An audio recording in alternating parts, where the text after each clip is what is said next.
think we can all agree that the movie industry right now is going through a seismic shift, and movie theaters are in trouble. I'm curious for your thoughts. Do you think that movie theaters are going to survive?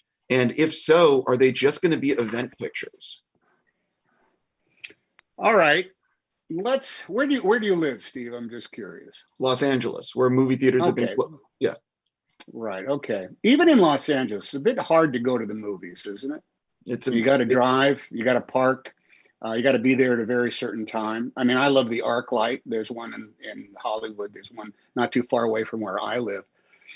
There's also a theater that was open that was charging $27 a seat, so that people would bring you the nachos, and they didn't even have a snack bar that you could stand in line. You had to pay $27, and you had to order from somebody, which means as you're watching Rocketman, as I did, somebody comes by and says, "Can I get you some more cheese on your nachos?" I says, "No, I'm good, man. I'm just watching the movie. I paid $27 for it."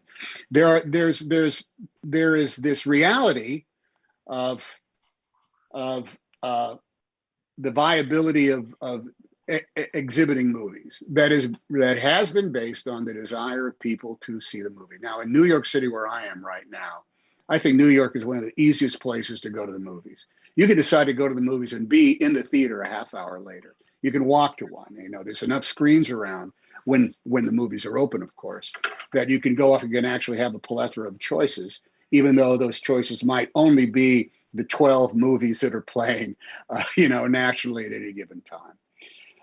This goes a long way to say that a sea change was due anyway.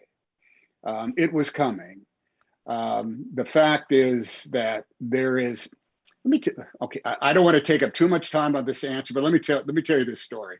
When I was a kid, and the ABC Sunday night movie played the first half of David Lean's Bridge Over the River Kwai in pan and scan in 1:33 with commercials, I was still convinced that The Bridge Over the River Kwai was one of the greatest motion pictures I had ever seen. And it was as primitive a display as possible. It might have even been in black and white. I don't think we had a colored television the first time it was on. And you had to watch it the second time. You had to watch the second half on Monday night, the school night. That didn't take away from my enjoyment of Bridge Over the River Kwai. I didn't even know that there was limitations on it. Now we're, of course, with Netflix and all the streaming services, we have the ability to sit and watch a movie anytime we want to on our couch.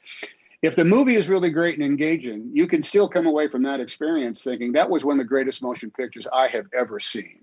I've experienced that just recently with Chernobyl, the 5-part thing. I said, that was one of the greatest motion pictures I've ever seen. And it comes across on some other films as well. Will movie theaters still exist? Absolutely, they will. In some ways, I think the exhibitors, once they're up and open, are going to have a freer choice of what movies they do want to play. But I'm no Cassandra when it comes down to this, but I'm going to say that big event motion pictures are going to rule the day at the cinemas. There's a type of film that is about, it could even be the case. News of the World might be the last kind of like adult movie about people saying interesting things that's going to play on a big screen somewhere, because after this, in order to guarantee that people show up again, we're going to have the Marvel Universe and all sorts of franchised. And some of those movies are great. You want to see them writ large, because actually watching it at home on your couch actually might diminish them somehow in their visual punch. But the sea change that has been wrought by COVID-19 has been a slow train coming. I think there will be an awful lot of movies that will only be streamed, and it will be fine to see them that way, because they're actually built and made and constructed for somebody's pretty good widescreen TV at their home. And there will be other movies that are going to be playing in that window, and people will, in fact, I think, flock to them in order to see them on the big screen while they have the chance. But without a doubt, we are actually into the big curve of change that I think has been due ever since people first had the ability to, what is it called? PVOD, pay for video on demand.